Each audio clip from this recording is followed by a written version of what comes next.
chi-square test on the last question wasn't required, but nice.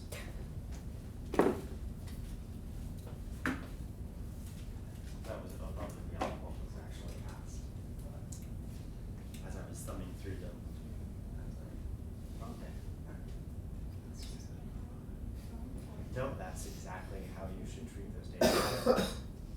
People might disagree with how you set up your expected values, but that's how those types of data should be analyzed. Much to my frustration when it comes time to fill out promotion and tenure documents.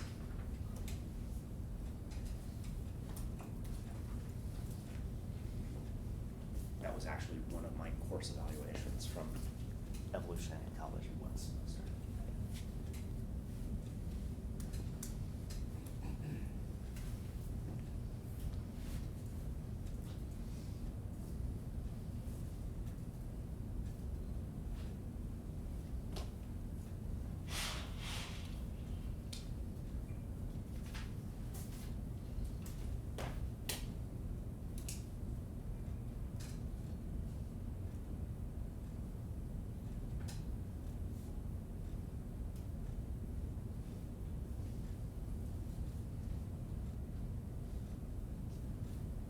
All right, let's finish up.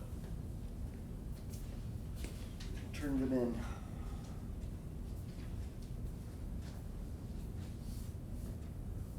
That was actually closer to 15 minutes than 10.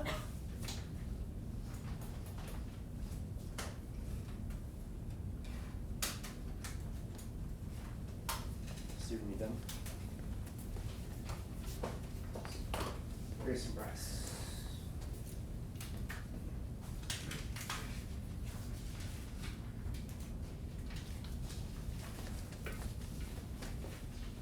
Atlas and Tom.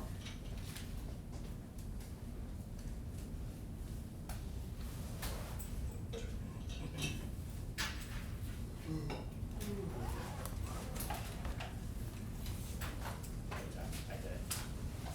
I'll do that more points.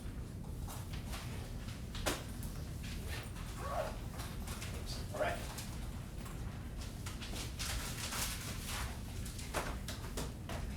Okay, we were talking about t-tests last time.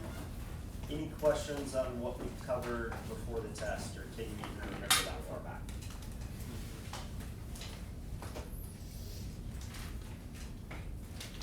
T-tests are basically simple tests that allow you to compare two means. They are only specific to two samples.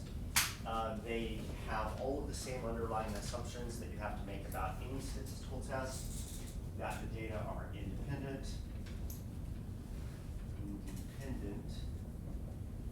that they were collected randomly, that the variances are similar, and that the distribution of sample means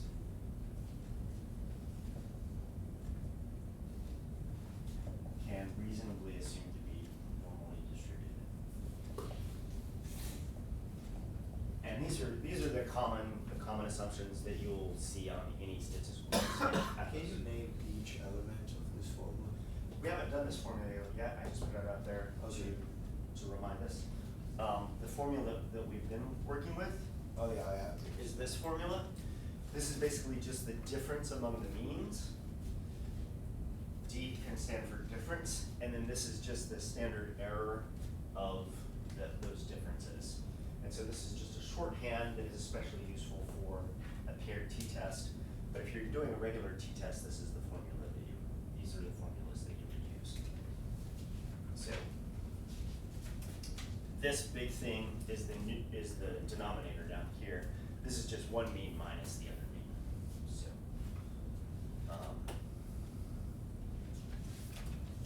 we'll get to paired t-tests later on today. It's just up there for future reference.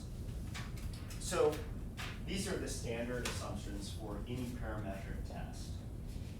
We've talked about these in the past. I'm just reminding you of them.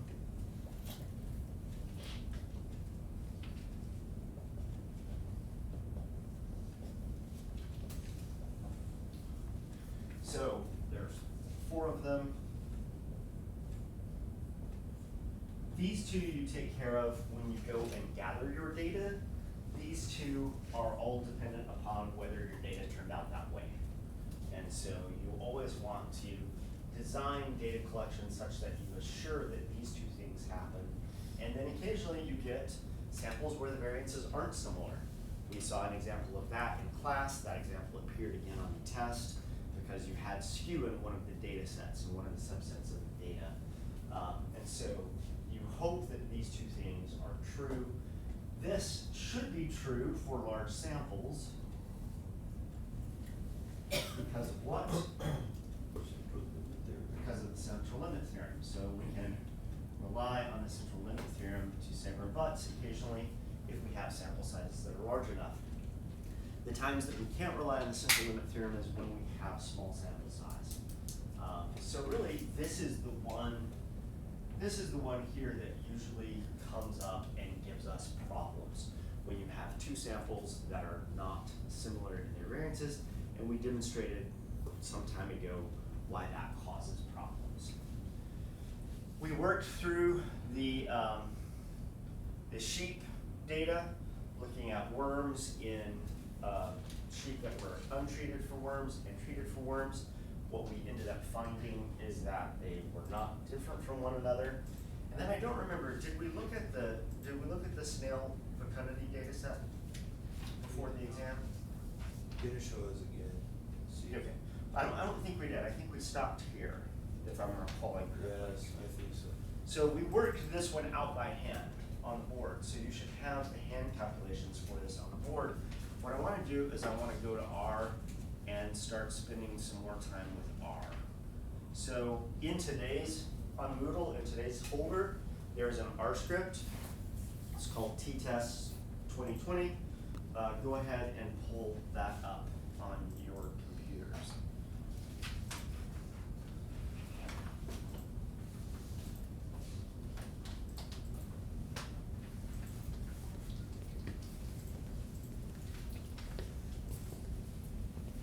What is called? It's the only R script in today's. It says 2020R. Yep.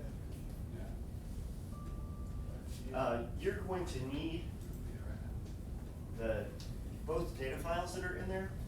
There should be two data files. There should be a paired t-test data file and a data file called word.csv. What you should do with all of those files is put them all in a single folder on your computer.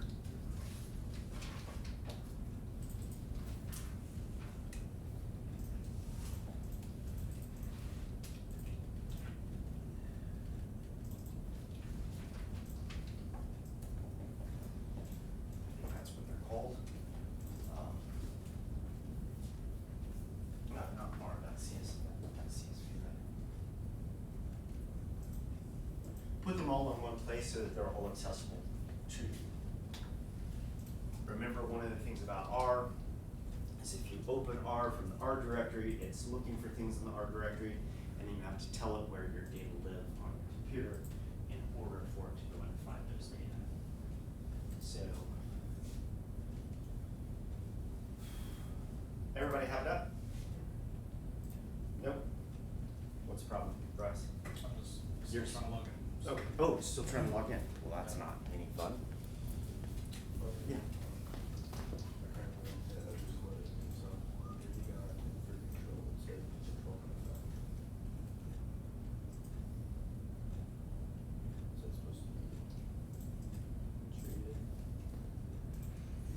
You've got the wrong thing. Let me see.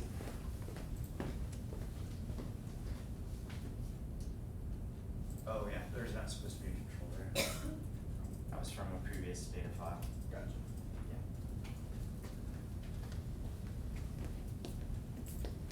Yeah. Delete control in line 14 if you are there. There's no control. Line 14. Yeah, I think it was line 14. I think it's 12. Oh, was it line 12? For me, at least, it says here 12.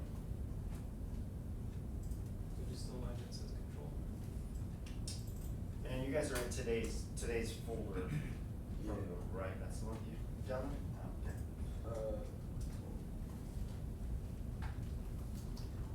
So one difference is on yours, so 10 and 12 for you up there. We don't have those in ours, where it's like numbers and call it untreated. Did you go to today's folder on Moodle and got that one? Okay.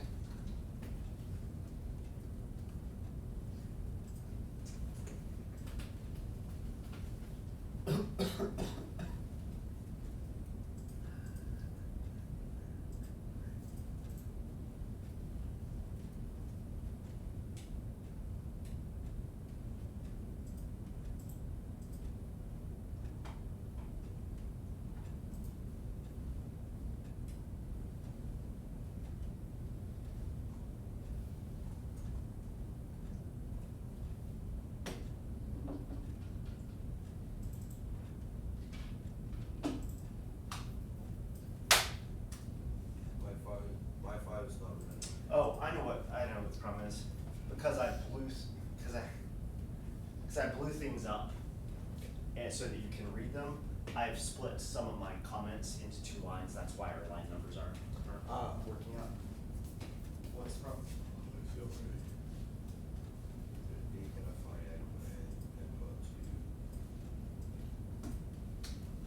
Why are you way down at the bottom of the file? Go to the top of the file. It's because you haven't read any data.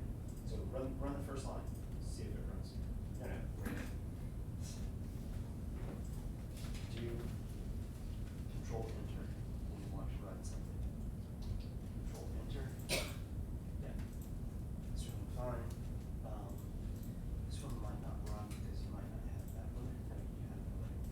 Use Control, because when you click on Run, it's not clear whether you're running a single line or whether you're trying to run the whole thing. So just do it one at a time with Control Enter. In R, to get a line of code to run, if you are in the Mac universe, you click Command Enter. And on Windows, you click Control Enter. And this is how you can run any line of code. I tend to run code 1 line at a time. If you try and run an entire block of code, you're going to invariably get a bunch of error messages, and it's very difficult to sort through which error messages are causing you problems because you've tried to get it to activate a big long string of stuff rather than individual stuff. So is everybody up and running now? Yeah, Grace. If it says packages and like lists a couple are required but not installed, should I just Yeah, install it? go ahead and install those. So if it's, one of the nice things that used to not do this is up at the top, it will ask you, or it will warn you if the script that you're currently running requires packages that you don't have installed, and then it will ask you, do you want to just go ahead and install them? Just go ahead and do that.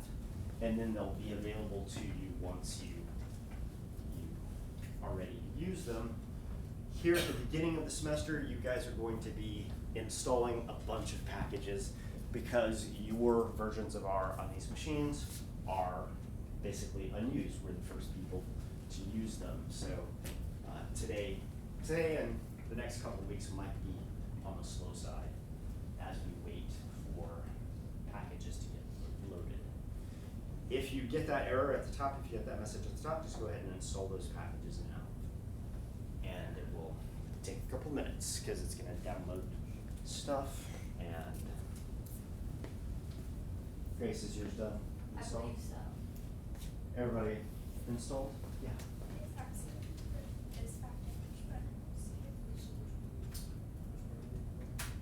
Okay, so you need to go to packages. Yep, go ahead and install. And just type in tidy, TIDY, and it should be complete. Tidy bar, just go ahead and write it all out. Alright, go ahead and install.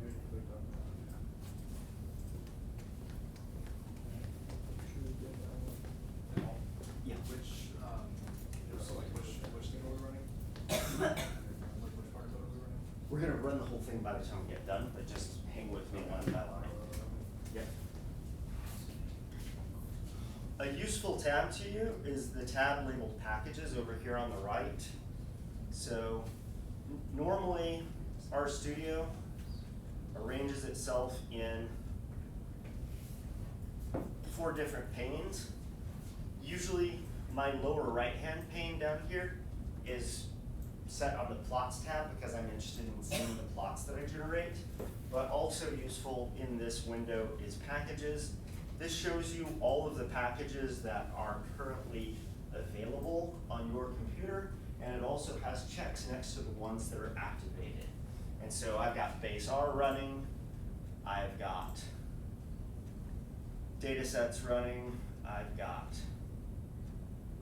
graphics, I've probably got ggplot somewhere down here, methods. I don't have RMISC running yet, but I will have RMISC running by the time it is done. The basic R stats package is running because that's part of base R. So if you don't have a package that you need, you can click on install.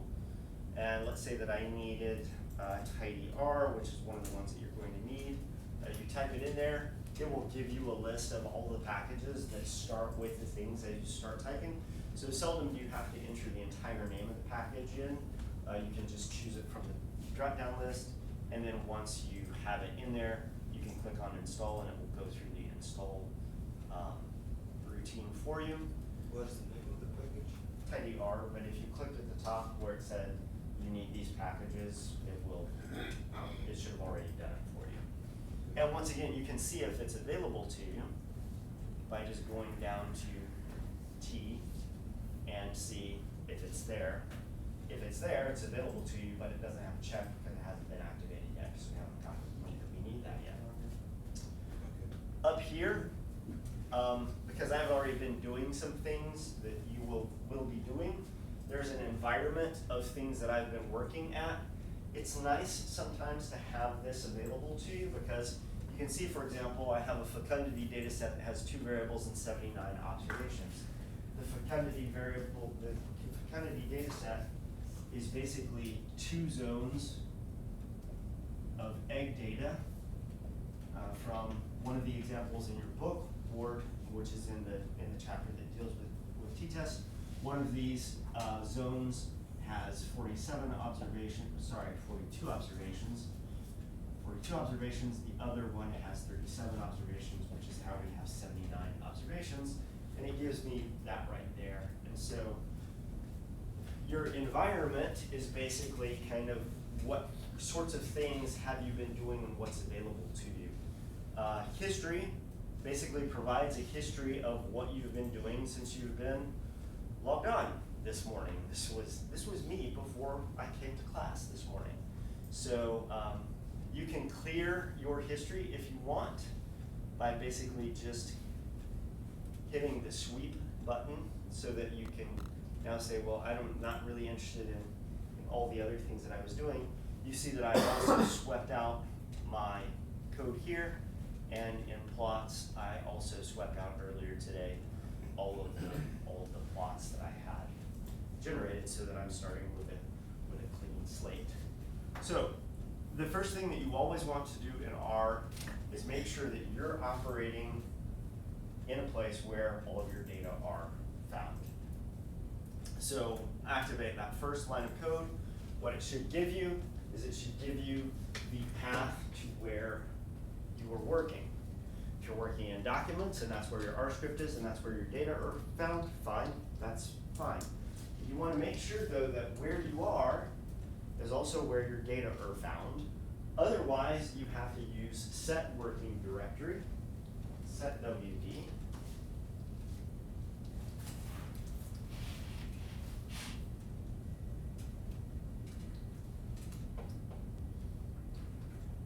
To tell it where to go and find the stuff you want it to work on. And set WD basically is set WD, and then in parentheses, you put the path to the spot on your computer where your stuff is found. this is what a path looks like. Basically says that where my stuff is in the users directory under the user Klowinski P, because that's me, in the 2020 Data Science 218 folder, and then within that folder there is a folder for R scripts, and that's where I'm storing all the stuff that I do in this class. So all of my scripts should be there, and all of my data should be there. So when I go to my computer, when I click on Klowinski P, you can see that there is a data science folder there. Within that data science folder, there is an R scripts folder, and then within that R scripts folder are all of my scripts and all of the data that we've currently been playing around with. So that's where my stuff lives. That's where R is going to go and look for things. First library that we're going to need is a library called RMISC. It's a collection of lots of different functions that people have written. Yeah. On the set working, do you have to have the path in quotes? Yes, you have to have the path in quotes. Sorry. Yeah. A lot of times, if you put something like a path or a variable name or something in there without quotes, and you get an error message, a lot of times all you have to do to fix that is just put that thing in quotes. Now, here's a peculiarity about R, and it's one of the irritating things about R, is in some packages, so each package in R is written by a different individual. It's an open source coding platform. And so in some packages, you might have variable names. And in some packages, you can just put the variable name in there without anything done to it, because that's the way that person wrote that package. In other packages, on the other hand, it's written such that you have to have quotes around the variable name. So as you move from package to package doing things, at the beginning it will be a little disorienting, because you'll put a variable name in, it won't run, and it'll give you an error message. Then you'll go and put that variable name in quotes, and it'll run just fine. It's because two different people wrote two different packages. You got used to working with one person's package, now you're working with another person's package, and the way they treat variable names is different. After a while, you'll get used to which packages require quotes around things and which packages don't, but it's just something that you kind of pick up over time. And this is just a function of different people code differently. My partner does bioinformatics stuff over at KU. She looks at my code sometimes when she has a problem and we're trying to figure it out. The way in which she writes R scripts is different from the way I write R scripts. She has an undergraduate working with her in her lab where she's working with R, and if you gave her 3 different scripts, if you gave her a script that she wrote, a script that Mariah wrote, and a script that I wrote, she would be able to tell which person wrote which script based on kind of how they go about scripting. It's the same thing when people build packages. People have their own peculiarities about how they do things. So what we want to do is we want to take the sheet data and we want to just conduct a simple t-test on it. And the t-test routines are in RMISC. And so I annotate my code quite a lot. You can put annotated lines in by basically just putting the £sign in front of them. And what that does, whenever you put the £sign in front of something, is it basically tells R, ignore this. This is just a comment. Now, sometimes when I'm troubleshooting code, I will deactivate certain lines of a script in order to identify which line it is that is giving me problems. And so if I have something like a big block of code, like down here at the bottom, that is a graphing block. So this is basically, one big block of code that makes a graph. And if the graph isn't being produced, I'll identify what line of code is messing it up by basically just going in here and saying, well, is this the problem? And as soon as I do that, I take that line of code out, it runs the rest of that block, without that line of code, and I can identify things. Also, when you make obvious mistakes, like forget to close a parentheses, it will always tell you something is messed up with that line. And if you want to know what that is, if I recall correctly, you can just hover your cursor over that X, and it will tell you you have an unmatched opening bracket. And so the way to fix that is to basically just close that parentheses, and as soon as you close that parentheses, it fixes it, and you can get on with your life. So RStudio is helpful in these ways. If you're working in base art, it doesn't do those kinds of error checking, warning things for you. That's one of the nice things about working in RStudio, is it gives you warnings before things go wrong, so that you can hopefully fix them. So here we are back up at the top here. The first thing that you always need to do is you need to get data to R in order to analyze those data. You can do those things a couple of ways. One way that you can do this is you can build your data set in R.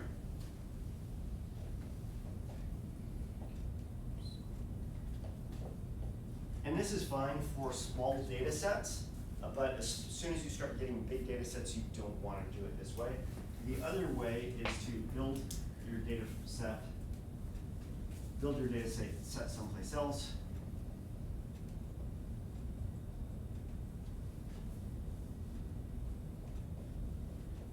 And import it through some sort of read command. So for the shape data, we will just actually build it as we go, because there's only 14 observations total, and we'll also show you some things about data manipulation. So this first line of code right here, once again,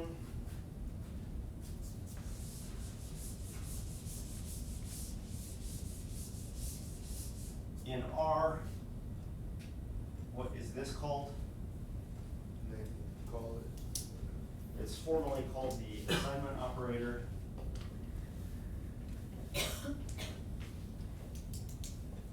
But basically it's saying, Call it that. take the thing on the right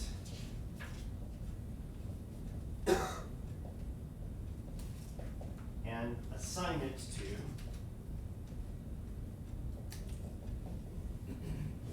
the thing on the left. Okay? So what I'm basically saying to R is, I want you to take this list of numbers and I want you to assign it to a thing called untreated. And the C basically stands for concatenate. Who knows what concatenate means? Basically squish things together. Basically squish things together. When I download the roster for my classes, it allows us to download it as an Excel file. And in that Excel file, there is your last name in one column and your first name in another column.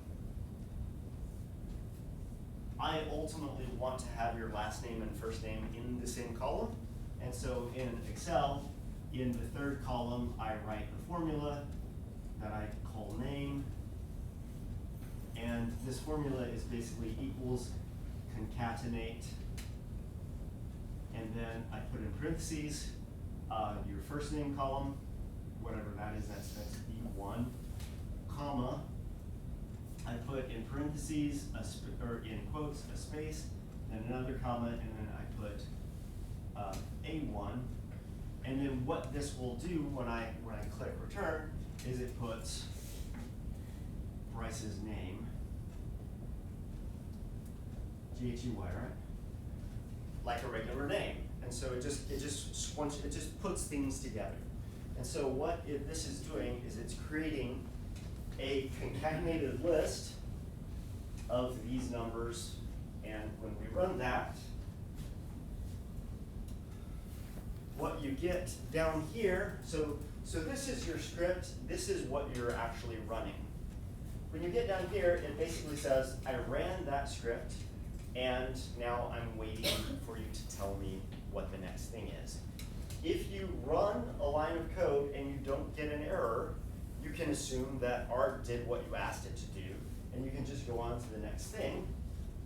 And one of the things that you can do is you can just ask R, in this case, did you do it? And so if I type in untreated, when I type that in, it should just return to me those numbers that I asked it to read in. Same thing with treated. We're gonna just read that in, and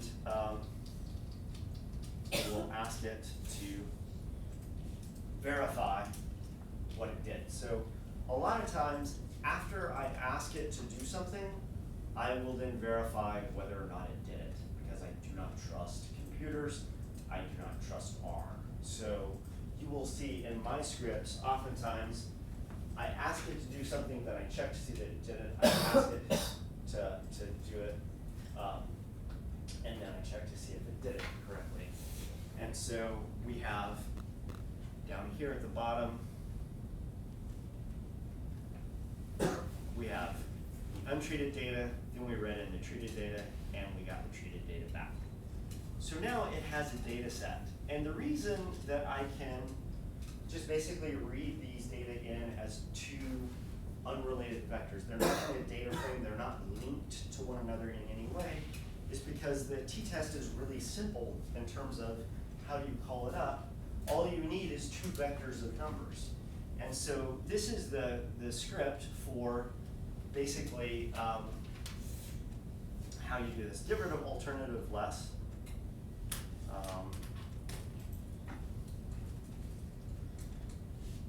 So alter that code, save what you've done so that it saves it. This is basically saying, I want you to do a t-test using treated and untreated data, and I want you to assume that the variances are equal. You could tell it to assume that the variances are unequal by putting false there, but right now we're just going to assume that the two variances are equal, and when we do that test, we should get the result. And the result should match the result we arrived at last time. There should be 12 degrees of freedom. The t statistic is 1.4862. Whether it's positive or negative will depend upon whether you did treated versus untreated or untreated versus treated. So if we ran this again and just change the order of the variables, the difference between the two variables is the same, but when we run it this time, the t statistic is positive because this difference up here is y1 minus y2, but it could just as easily have been y2 minus y1. Depending on the way you do it, it's going to either turn out positive or it's going to turn out negative. So it doesn't ultimately matter, actually. The question is, what is the magnitude of that t statistic? Is it positive or is it negative? How positive or how negative is it?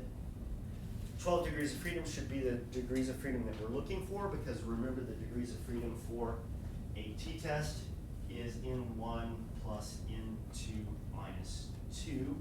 We had 7 sheep treated, 7 sheep untreated, which gives you 12 degrees of freedom total. Always check your degrees of freedom. If your degrees of freedom that R is giving you isn't the degrees of freedom that you expect based on what you know about the test, it means that you've set that test up wrong some way, and you need to go back and fix whatever it is.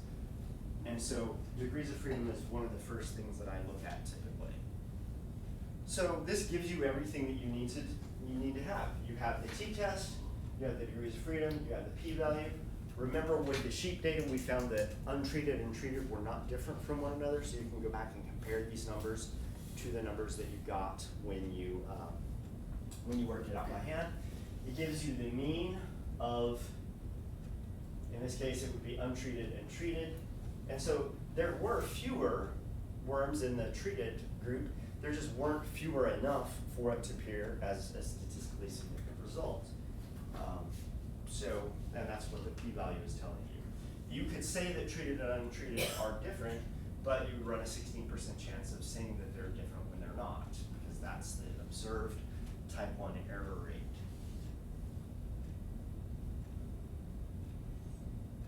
Everybody clear with what the R script is doing? Is your R script running correctly? Did you change the order of variables and get it to change the sign on the t-statistic?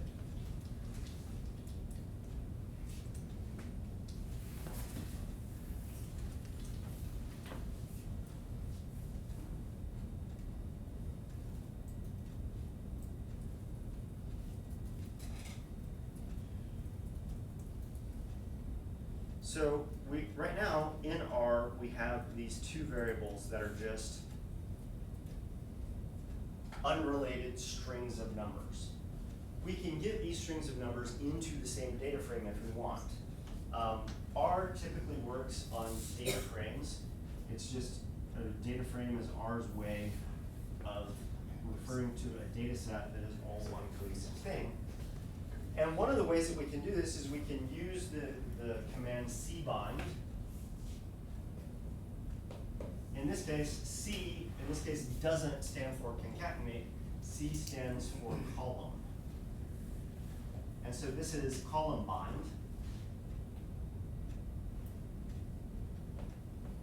And what it's going to basically do is it's going to basically take the things that you want it to take, and it's going to put them into two columns that are right next to one another. So we're basically saying we want to make a new thing called DAT, which is just my standard shorthand for any data. I want you to bind untreated and treated into two columns, and then I want you to store that as a data frame. And so if we didn't store it as a data frame, R can't do certain things that we want to do with it later, because it will just view it as two columns that are not really stored in the right format. And so we generally want to store all of our data as a data frame. So we're going to take untreated and treated, we're going to column bind it, we're going to store it as a data frame, and we're going to call that data frame DAT. That's what this line of code basically says. And then when we ask it if it did what we asked it to do, what you should now see is that untreated and treated are in two columns. And this is now the kind of way in which you would normally start to see regular data. But these data are in what we refer to as wide format. And a lot of times what we need in R is we need data to be in long format, where you basically have one column that is the treatment effect and another column that has your response variable in it. So we're going to use tidyr, which is, tidyr is a collection of packages that have been bound together into a bigger package, and these packages are all packages related to kind of manipulating data. And so tidyr is a good package to have access to, because it helps you do things like what we're about to do, which is with a single statement, take a wide data format and convert it to a long data format. And so what we're going to do is we're going to basically tell it to gather. Gather is one of the codes within tidyr. What we're going to do is we're going to gather the data that is in the DAT file, the DAT data frame. We're going to create two new columns. One column is going to be treatment, which refers to untreated and treated. The other one we're going to call worms, which is just the response variable, how many worms were in the sheet. What we're going to want in this is the variables that are in the original data frame run from untreated to treated, and so we tell them what the range of columns is that we want to do this with. And then this basically tells us that the first column is actually going to be a factor. A factor is something like a name, rather than a numeric variable, which is a number, or an integer variable, which is a number. And so sometimes you'll read things in that are numbers that you want R to treat as a factor.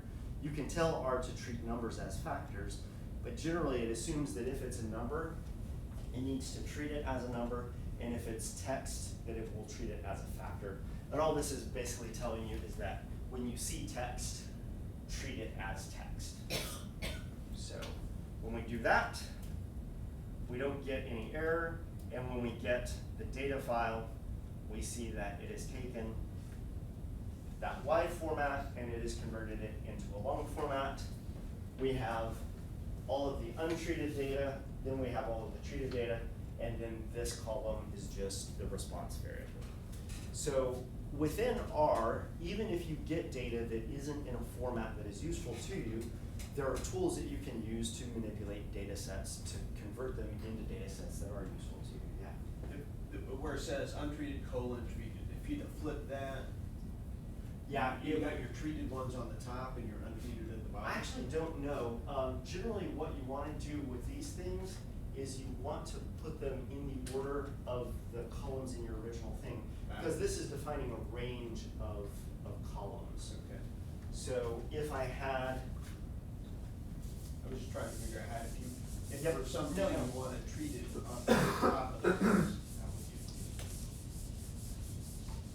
yeah, so generally, what you would have to do in order to change the order of things is you would have to concatenate things.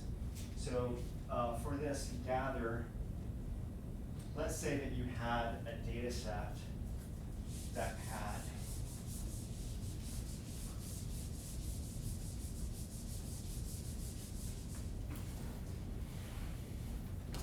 treatment A, treatment B,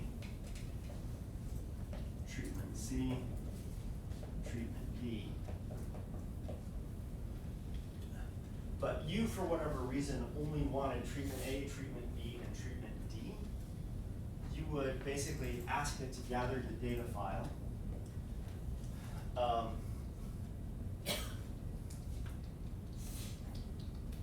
Let's move to gather. You would want to put it into a column called treatment, and let's say a column called response, because you want to know what the response variable is. But then the next thing, you would want it to concatenate treatment A to treatment B, comma, treatment D. And what you will have done with this, basically, is you will have also subset your data such that the new data frame that you've created will be a subset of the original data that excludes treatment C. And so you've asked it to concatenate it. By doing this also, you could also concatenate it such that it did treatment D first, then treatment B, then treatment A, if you also wanted to reorder those variables for some reason. Yeah. So I have tidyr in my packages, Uh-huh. and then when I went to run it, it said there's an error. Yeah. What is the error?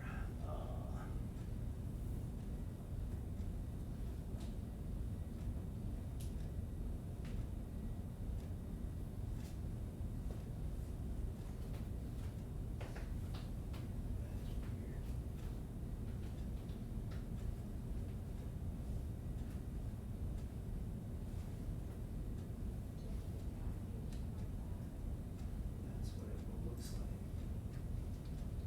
Yep. Yep, so just go and install it. Oftentimes, when you hit things like that, it should just install them automatically if it needs it. Is that why you did it? I don't know.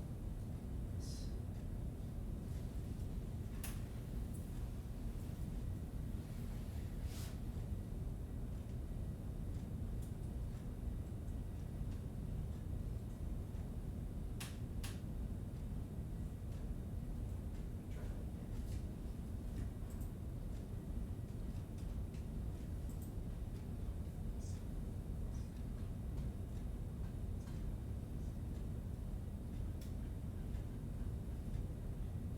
Okay. Yeah, anytime it asks you if you want to do something, click yes, Okay. like just type Y, return, and then it will do it. Now Okay. try activating tidyr. That's weird.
So the reason that we might want to make a long, has everybody managed to get TidyR to convert this from a wide form to a long form? I haven't. Oh, you have. Are you having the same issue that Grace is having? The TidyR instance was built on a different versions. Okay. Even though I just installed it. So you just try to do this. Well, you have to tell it what to do before you call that task. You say run line 23. Line 23. What do you mean? Yeah. Yeah. Yeah. So sometimes R gives you error messages that are just informative versus R messages that are saying you can't do the thing that you're trying to do. Bryce got an error message that basically said TidyR was built under a different version of R than what you're currently running on your machine. Oftentimes that's not a big deal. It's just giving you a warning so that if something does go wrong, maybe the problem is that you've updated your version of R since the package that you're using was last updated. Some developers are really good at keeping their packages updated.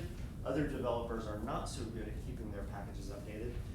There are some packages that I use where I actually have to upload an earlier version of R. So when you go onto the CRAN website and you see that they're at the top of the list of versions is the most recent version, and then they have the entire version history of base R. Sometimes you have to load an earlier version of R because you need to use a package that was developed back under that earlier version of R, and it hasn't been updated, and there's been a change to the newer versions of base R that then prevent that package from running.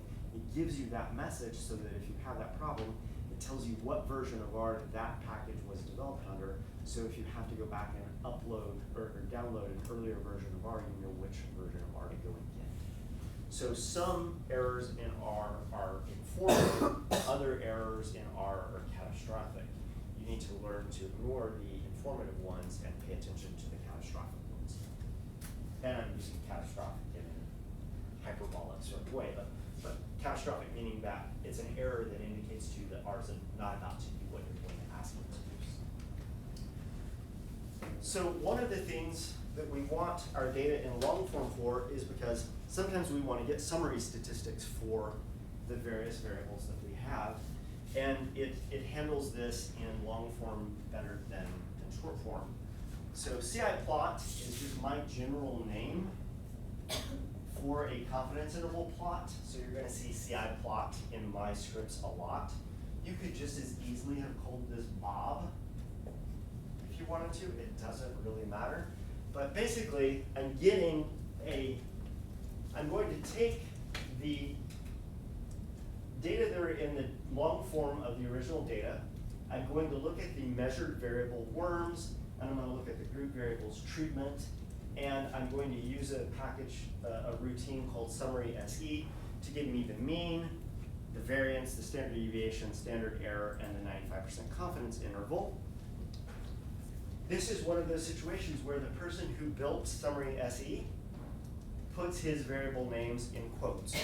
So anytime you run summary SE, you have to put your variable names in quotes. You can't just refer to them by name. And what I want you to do is I want you to run summary SE on the data long file where the measured variable is worms and the grouping variable is treatment, and I want you to store it as CI-plot.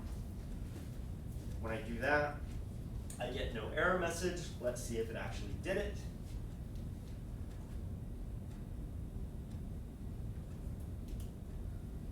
And what I have here is I have untreated, treated, 7 observations in untreated, 7 observations in treated. The mean number of worms is 40 to 28.5. Standard deviation, standard error, and the range of the confidence interval above and below that. Yeah. Down there. Because It says cannot run the function summary as the mean. it's because you didn't load RMESC. Go up to the top. You didn't run that line of code right there. I think I tried to earlier and then, yeah. It gave you an error because there's no package called RMESC. So go to install. Well, wait, just go up here. Packages card, ggplot2, and 3 others required. Click on install, and it will just install them for you. If you still have that message at the top of your screen that says, this script requires these packages, do you want to install them? Just go ahead and click install and get those installed.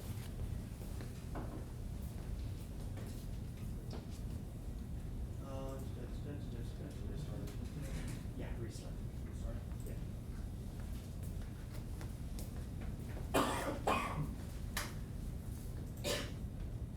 We're gonna wait on Bryce to get reloaded. So if we'd have tried to do summary SE on the wide format, It wouldn't do it. It would have blown up. It would have given you an error, and the error would have basically saying something along the lines of, I gotta have 2 columns. yeah, it's not in the right form, you need to fix it. And actually, we're out of time, so at some point, get that fixed on your computer, and we'll pick up here on Monday. If you want to, over the weekend, try running through the rest of the script, see if you can get it to give you the things that it's asking you for. There is a much larger data set looking at the fecundity of gastropods in 2 different marine environments, how many eggs they produce in 2 different marine environments. That data set is in there as well. And also it lets you play around with some graphing functions in there. So try that out. I'm gonna also post a basic R tutorial to basically have you run through over the weekend to get you familiar with some of the basics of R and how it works. Now that we're gonna be dealing more and more with R, I want you to become more familiar with kind of how R operates as a scripting program. Questions? All right, I'll see you on Monday then. Also, the little save sign up here, the little save icon, if you haven't saved, it will be darker blue. And if you get out of R and that thing is still darker blue, it will not save the changes that you've made. So if you're happy with the changes that you've made to your R script, click that, it saves that version, and you notice that now that thing has receded into the background, basically telling you you haven't made any changes since the last time you saved it. At that point, you can get out of R, and you don't have to worry about saving anything because you just saved